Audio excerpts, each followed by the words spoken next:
여러분 한 주간도 평안하셨습니까? 오늘 이 시간에는 하나님의 섭리와 위기에 대하여 말씀을 전하도록 하겠습니다. 세상은 하나님이 살아계시지만 하나님을 알지 못하고 또한 하나님이 역사 속에 오셔서 자기 일을 하셨지만 그러나 그와 같은 하나님의 일을 알지 못하고 있습니다. 하나님이 하시는 일은 사람이 이를 알든지 알지 못하든지 하나님이 영원 전에 계획하신 뜻으로서 하나님의 완전한 작정으로서 이것은 반드시 하나님이 성취하고 이루시는 것으로 우리는 경륜이다라고 이야기합니다. 그러니까 하나님의 경륜은 우리의 어떤 의지나 우리의 어떤 믿음이 들어가는 것이 아니야. 하나님 안에서 친히 계획하시고 또 작정하신 일들을 그분이 친히 행하신다고 하는 사실들을 알 수가 있는 것이죠. 그런가 하면 이 땅에서 이루는 하나님의 일들은 하나님께서 친히 하나님에 합당한 사람을 부르시고 또 세우셔서 하나님의 거룩한 일을 행하신다고 하는 사실들을 우리는 깨닫게 됩니다. 이 땅에 이루실 하나님의 일들은 하나님을 아는 사람, 하나님을 믿는 사람, 하나님을 사랑하는 사람들을 불러서 그분의 일을 행하신다는 것이죠. 이것이 하나님이 부르실 때에 하나님의 섭리가 우리 가운데 임하게 됩니다. 그러니까 하나님이 그 사람을 들어 쓰실 때에 하나님이 그 사람을 부르시고 그에게 하나님의 말씀을 주어 그로 하여금 순종하는지 아니하는지를 하나님께서는 판단하시는 것입니다. 이것이 하나님의 섭리가 임하였다. 하나님 쓰시고자 하는데 우리 자신을 드릴 수 있는가? 하나님 나를 쓰시겠다고 하는데 우리는 그분 앞에 순종하며 나아갈 수 있는가 하는 문제입니다.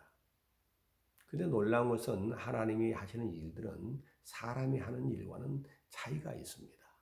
우리의 인간의 지식으로나 인간이 가진 경험을 초월한 하나님은 하실 수 있는 그와 같은 일과 역사를 가지고 있기 때문에 우리 사람은 하나님의 섭리가 임했을 때 선뜻 그것에 대하여 아멘 하고 순종하기가 쉽지 않다라는 사실입니다. 그래서 아마 믿음이 요구되는 것이죠. 일례로 우리가 잘 아는 믿음의 조상 아브라함은 하나님이 그 아브라함은 아이가 없었지만 하나님께서 그에게 아이를 주겠다고 약속하셨습니다. 그 약속을 받는 때가 아마 75세였던 것입니다. 하나님의 말씀을 듣고 그는 하나님의 그 약속의 말씀이 이루어질 것을 바라고 믿음으로 10년, 20년 그리고 기다렸지만 그 약속은 바로 이루어지지 아니하였습니다. 아마 실망할 뻔도 한데 그런데 아브라함은 25년 후에 비로소 100세가 되었을 때 인간의 힘으로 도저히 불가능한 이제는 인간의 능력으로는 도저히 이룰 수 없는 그와 같은 나이 때에 아마 하나님께서 그 약속의 말씀을 이루어 주셨습니다. 그로 인해서 출생된 자녀가 이삭입니다. 여러분 이삭이 이와 같이 태어났을 때 아브라함은 자기의 전부, 자기 후사인 그 이삭을 보고 그가 기뻐하고 즐거워하고 그리고 그 자라는 모습을 보면서 아마 행복을 느꼈을 것입니다. 근데 그가 한 14세쯤 되었을 때 하나님은 다시 나타나서 아브라함에게 아브라함아 내 아들 이삭을 내가 지시한 땅에 가서 번제로 드리라고 말씀해 주십니다. 하나님 말씀이 그에게 임했을 때 아브라함에게 동반된 것은 정말 굉장한 삶의 위기가 함께 들어온 것입니다. 왜냐하면 내가 하나님 말씀을 순종하자니 내가 나보다도 소중한 아이, 내가 죽어서라도 살아야 할 아이를 희생해야 한다고 하는 그와 같은 절대절명의 이와 같이 순간이 되어지는 것이고 그런가 하면은 내가 하나님이 바치라고 하는 것을 거역하고 그렇게 하지 못하겠다고 거역하고 불순종하면 또 하나님을 거역하는 죄가 되기 때문에 아브라함은 굉장한 위기 속에 봉착했을 것입니다. 그럼에도 불구하고 성경이 보는 것은 아브라함은 이와 같이 하나님의 섭리가 임했을 때 그는 하나님을 선택했습니다. 이삭은 자기의 힘과 노력으로 얻어진 것이 아니라 하나님이 주신 선물이었습니다. 인간의 육정이나 사람의 뜻으로 말미암지 않고 하나님의 약속을 믿는 믿음으로 허락해 준 선물이었기 때문에 그가 하나님이 주신 선물을 택하느냐 아니면 선물을 주신 하나님을 택하느냐 하는 굉장한 아마 결정해야 될 순간이 그에게 있었을 것입니다. 하나님은 없는 것을 있게 하시는 무에서 유로 창조하신 창조주시요 그런가 하면 죽은 자를 산 자같이 부르시는 살려주시는 분이십니다. 그런 의미에서 이삭을 죽였을 때 다시 살리실 것을 아브라함이 믿었고 하나님을 신뢰하니 하나님이 그 아브라함을 복의 근원이 되게 하시고 아브라함에게 놀라운 약속을 주었습니다. 그 약속은 창세기 22장에 기록되어 있죠. 창세기 22장 16절 17절입니다.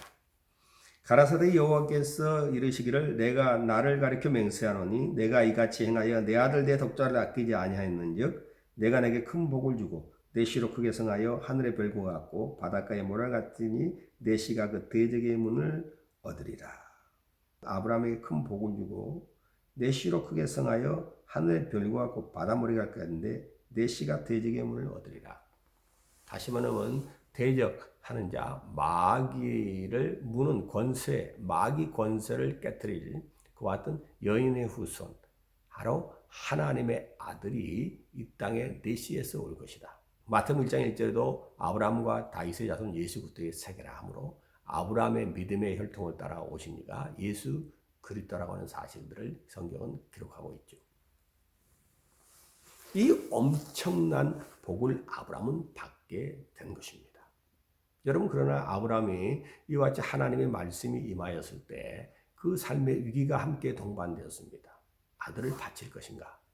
바치게 되면 내 하나밖에 없는 아들을 잃게 될 것이고 그러나 그가 말씀을 거부하게 되면 하나님을 불순종하게 될 것이고 이러한 굉장한 위기 속에 그는 하나님을 신뢰하기를 결정했습니다.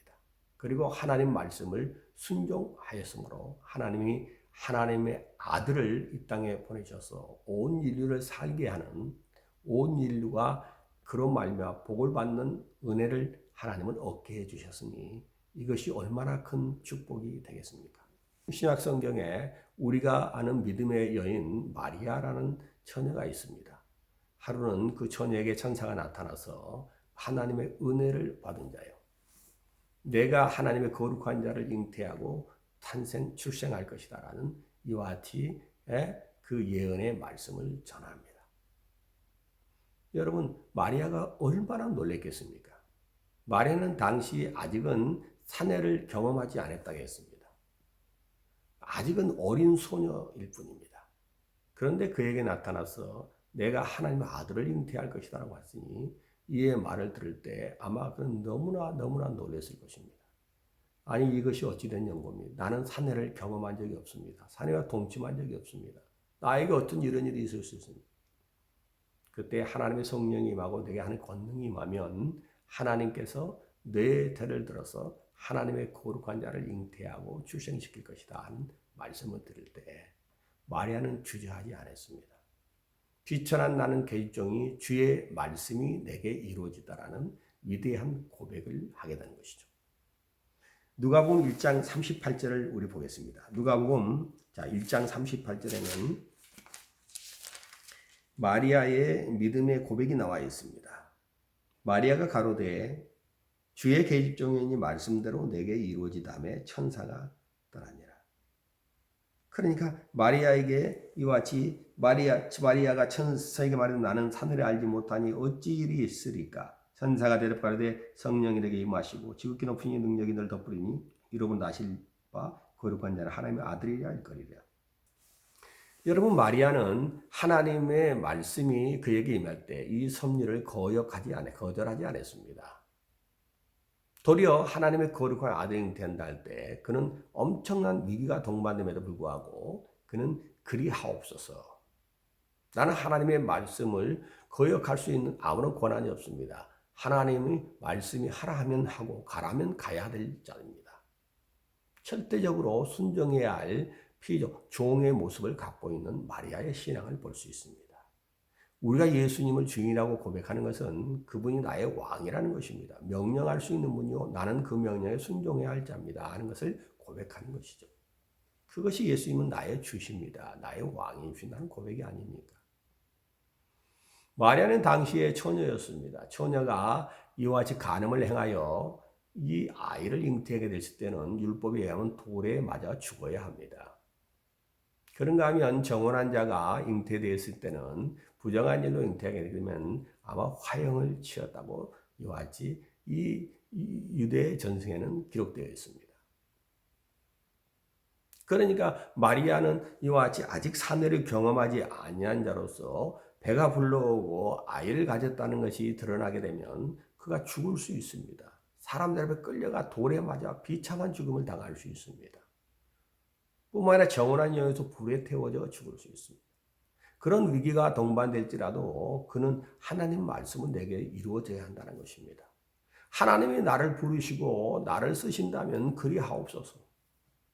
주님이 쓰시옵소서 하고 그 위기를 두려워하지 아니하고 그는 하나님의 섭리에 순종하는 아름다운 믿음의 고백을 통하여 그는 하나님의 거룩한 아들을 잉태하는 복된 여인, 이 세상에서 가장 복된 여인이 되어진 것이죠.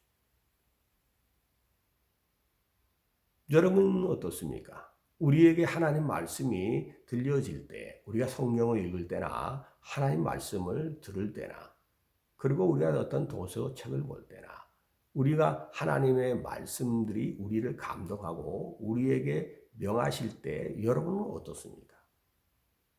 하나님의 거룩한 일이 되기 위하여 헌금하는 일에 대하여 인색하지는 않습니까? 억지로 하지는 않습니까? 오늘 은혜 받은 사람은 하나님이 나의 주인이라는 것을 고백하는 신앙의 고백과 함께 하나님이 내게 맡겨주신 것을 내가 청지기로서 감당한다는 신앙관을 갖고 있어야 합니다. 그래서 예물이 오게 되면 내가 10분의 1이라도 드려야겠다. 그 이상을 드려 하나님과 하나님의 일과 복음이 전파하는 데 귀하게 쓰여 있다는 그 믿음은 아름다운 것입니다. 하나님도 구약에 10분의 1은 내 것이다 라고 이야기함으로 인해서 하나님의 일하는 종들과 그리고 하나님의 일에 성수하는 일들에서 그것을 사용하셨습니다. 그러니까 우리 자신들이 이렇게 하나님의 그 말씀이 우리에게 임할 때 우리가 결단하기까지는 우리 자신은 쉽지 않습니다. 왜냐하면 위기가 항상 동반되거든요. 내가 예물을 드리면 그만큼 쓰지 못할 것입니다. 내가 시간을 드리면 그만큼 내가 다른 일을 할 수 없다는 것 때문에 하나님께 시간을 드리든 물질을 드리든 정성을 들여 나갈 때 반드시 내가 잃어버려야 한다, 잃게 된다는 손해 의식과 그처럼 이와 같은 위기가 있게 될 수 있습니다.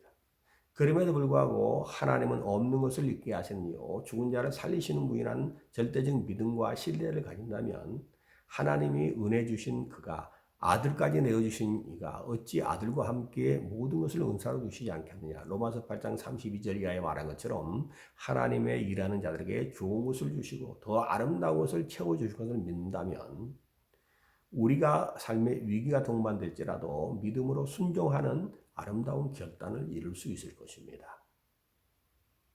저는 우리 모든 이 말씀을 듣는 우리 정치자들이 다 하나님의 말씀이 임하면 항상 위기가 동반된다는 것을 인식하고 위기 속에서도 믿음으로 행하여 하나님께 복의 근원이 될 것이다 라고 하지칭을 얻은 우리의 믿음의 아브라함처럼 하나님의 거룩한 자를 잉태하고 출생한 위대한 믿음의 여인 마리아처럼 어떤 삶의 위기 속에서도 하나님 말씀을 거역하거나 거절치 아니하고 순응하고 순종함으로 우리 하나님의 영광을 드러내고 또한 하나님이 그러한 자들에게 갚아주실 영광스러운 보상들을 항상 바라보고 나아가는 거룩한 성도들이 다 되어지기를 주님의 이름으로 축원합니다.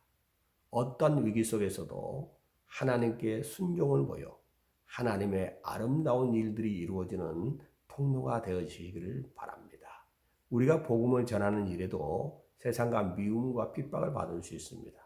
그러나 하나님의 복음이 전해지지 않는다면 그들은 하나님 복음을 들을 수가 없고 들을 수 없다 한다면 믿을 수 없고 믿지 못한다면 영원히 생명을 얻을 길이 없기 때문에 우리는 핍박 가운데서도 이 말씀을 전해야 할 사명이 있고 위기 속에서도 순종하여 말씀을 전하는 아름다운 자의 삶을 이루어야 합니다.